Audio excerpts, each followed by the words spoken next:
ಮಲ್ಲಿಕಾರ್ಜುನ್ ಖರ್ಗೆ ಅವರು ಚಿಟ್ಪುಟ್ಟ ಯುದ್ಧ ಮಾಡಿದಂಗೆ ಮಾಡಿದ್ದಾರೆ ಮೋದಿ ಅವರು. ಭಾರತ ಮಾತು ಬಂದಿದ್ರು, ಈಗ ಮೋದಿ ಅವರು ಮೊದ್ಲಾಗ್ಯಾರ ಅಂತ ಆರೋಪ ಮಾಡಿದ್ರು.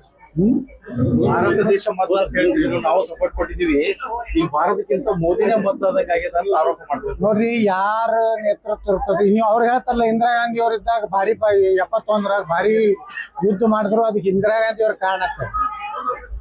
ಈಗ ಪ್ರಧಾನಮಂತ್ರಿ ಯಾರದಾರ್ರಿ? ಮೋದಿ ಅವ್ರ. ಮತ್ತ ಅದ್ರ ನೇತೃತ್ವ ಕೊಟ್ಟವ್ರು ಯಾರು? ಇಂಡಿಯನ್ ಆರ್ಮಿಗೆ ಫ್ರೀ ಹ್ಯಾಂಡ್ ಕೊಟ್ಟವ್ರು ಯಾರು? ಮೋದಿ ಅವರು. ಸಹಜವಾಗಿ ನರೇಂದ್ರ ಮೋದಿ ಅವರು. ನೀವು ಅಲ್ಲಿ 71 ಯುದ್ಧ ಏನ್ ಹೇಳ್ತೀರಿ? ಇಂದಿರಾ ಗಾಂಧಿ ಹೇಳ್ತಾರೆ. ಈಗ ನಡೆದಂತ ಯುದ್ಧ ಸೈನಿಕರು ಗೆದ್ದಾರ. ಸೈನಿಕರಂತೂ ಸೈನಿಕರ ಪರಿಶ್ರಮನೇ ನಂಬರ್ 1 ಇದೆ. ಅದನ್ನೇನ ನಾವೇನು ಯಾರು ಸೈನಿಕರೆಲ್ಲ ನಾವು ಹೋಗಿ ಯುದ್ಧ ಮಾಡಿರೋದು ಮೋದಿ ಅವರು ಎಲ್ಲಿ ಹೇಳಿಲ್ಲ. ನಮ್ಮ ಸೈನಿಕರಿಗೇನೆ ಅವರು ಬೆನ್ನು ತಟ್ಟಿ ಅವರು ಪ್ರೋತ್ಸಾಹ ಕೊಟ್ಟಿದ್ರಿಂದಲೇ ಇವತ್ತು ಭಾರತ ಒಂದು ಎಕ್ಸ್ಪೆರಿಮೆಂಟ್ ಐತಿ. ಈಗ ನಮ್ಮ ಶಸ್ತ್ರಾಸ್ತ್ರಗಳು ಎಷ್ಟು ಶಕ್ತಿ ಇದೆ ಅಂತ ಹೇಳಿ ಇವತ್ತು ಚೀನಾ ಸಹಿತ ಅಂಜು ಪರಿಸ್ಥಿತಿ ಬಂದಿದೆ. ಬ್ರಹ್ಮೋಸ್ ಬಹುಶಃ ಯಾರು ನಿರೀಕ್ಷೆ ಮಾಡಿರ್ಲಿಲ್ಲ. ಇವತ್ತು 17 ರಾಷ್ಟ್ರಗಳಿಂದ ಇವತ್ತು ಬೇಡಿಕೆ ಬಂದಿದೆ. ಬ್ರಹ್ಮೋಸ್ ನಾವು ತಯಾರು ಮಾಡಿ ಮಧು ಬಂಗಾರಪ್ಪ.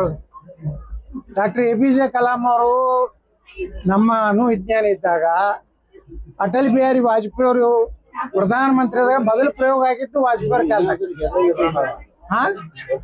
ಪೋಖ್ರಾಣದಲ್ಲಿ ಸಹ APJ ಕಲಾಂ ಅವರು, ಜಾರ್ಜ್ ಫರ್ನಾಂಡಿಸ್ ಅವರು, ಅಟಲ್ ಬಿಹಾರಿ ವಾಜಪೇಯಿ. ಅದಕ್ಕೆ ನಾ ಹೇಳ್ತೀನಿ, ಮಲ್ಲಿಕಾರ್ಜುನ್ ಖರ್ಗೆ ಅವರು ಮಾತಾಡ್ತಾ ನಮ್ಮ ಪಾಕಿಸ್ತಾನ ಅಂತ ಹೇಳ್ತಾರೆ. ಅಂದ್ರೆ ನಮ್ಮ ಭಾರತ ಅಲ್ಲ ಅವ್ರಿಗೆ. ಅಂದ್ರೆ ಪಾಕಿಸ್ತಾನದ ರಾಷ್ಟ್ರೀಯ ಅಧ್ಯಕ್ಷರು ಖರ್ಗೆ ಅವರು ಅಥವಾ ಭಾರತದ್ದು ಮೊದಲನ್ನು ಸ್ಪಷ್ಟಪಡಿಸಿ ನಮ್ಮ ಪಾಕಿಸ್ತಾನ ಅಂತ ಹೇಳ್ತಾರೆ. ನಮ್ಮ ವೈರಿ ಪಾಕಿಸ್ತಾನ ಅಂತ ಹೇಳ್ಬೇಕು. ಅಂದ್ರೆ ಇವ್ರದ್ದು ಎಷ್ಟು ದೇಶ ಬೇಕಾಗಿಲ್ಲ, ಇವ್ರಿಗೆ ಬರೀ ಓಟ್ ಬೇಕಾಗಿದೆ. ಮಲ್ಲಿಕಾರ್ಜುನ್ ಖರ್ಗೆ ಅವರು ಬಹಳ ಹಿರಿಯ ನಾಯಕ, ನಮ್ಮ ರಾಜ್ಯದ್ದು ದೇಶದ್ದು. ಅವರು ಸ್ವಲ್ಪ ದೇಶದ ಬಗ್ಗೆ ಮಾತಾಡೋದು ಕಲಿ. ಅವ್ರು ಬೇಕಾದ್ರೆ ಬಾಬಾ ಸಾಹೇಬ್ ಅಂಬೇಡ್ಕರ್ ಇತಿಹಾಸ ಓದ್ಲಿ ಮೊದಲು. ಅಂಬೇಡ್ಕರ್ ಎಷ್ಟು ದೇಶಭಕ್ತರು ಇದ್ರು, ಇವ್ರು ಅದು ಉಲ್ಟಾ ಹೊಂಟ ಅಂದ್ರೆ ಇವ್ರದ್ದು ಅಂಬೇಡ್ಕರ್ ಅನ್ಯಾಯ ಎಲ್ಲ, ಇವ್ರು ಸೋನಿಯಾ ಗಾಂಧಿ ಅನ್ನೋ. ನೋಡಿ, ಅದು ಏನು ರಣ್ಯ ಬಂಗಾರದ ಹಗರಣ ಏನಾಗಿತ್ತು, ಅದರಲ್ಲಿ ಸಾಕಷ್ಟು ಮಂತ್ರಿಗಳ ಹೆಸರಿತ್ತು.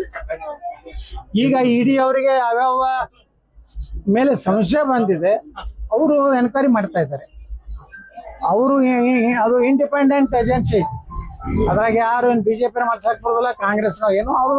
ಅವ್ರ ಸಂಶಯ ಇದ್ದಲ್ಲ, ಅವ್ರು ರೇಡ್ ಮಾಡ್ತಾರೆ. ಅವ್ರಿಗೆ ಏನಾದ್ರು ಮಾಹಿತಿ ಸಿಕ್ಕರೆ ಅವ್ರ ಕ್ರಮ ತಗೋತಾರೆ. ಏನು ಸಿಗಲಿಲ್ಲ ಅಂದ್ರೆ ಅವ್ರನ್ನ ಬಿಟ್ಬಿಡ್ತಾರೆ. ಹಚ್ಚಡಾದ ಕಂಪ್ನಿ ಮಾತಾಡ್ಬೇಡ್ರಿ, ಅಲ್ಲಿ MP ಪಾಲ್ ಕೇಳಿದ್ರು.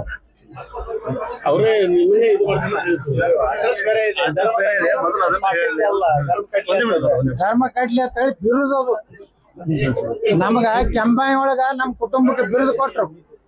ಎದಕ್ ಕೊಟ್ರ ಅಂದ್ರ ಶ್ರೀಶೈಲ ಮಲ್ಲಯ್ಯಗೇನ್ ಹೋಗ್ತಿದ್ರಲ್ಲ ಜನ, ನಮ್ ಹೊಲ್ದಾಗ ಹಾಯಿಸಿ ಹೋಗ್ತಿದ್ರು. ಅಲ್ಲಿ ಕಡ್ಲಿ ಬೆಳೆದಿರ್ತಿದ್ರು. ನಮ್ಮ ಅಲ್ಲಿ ದೇಸಾಯಿ ಎತ್ತಿತ್ತು ಅಡ್ಡೆಸರು. ನಮ್ದು ಹಸಡದ ತಿದ್ದಿಲ್ಲ, ದೇಸಾಯಿ ಎತ್ತಿತ್ತು.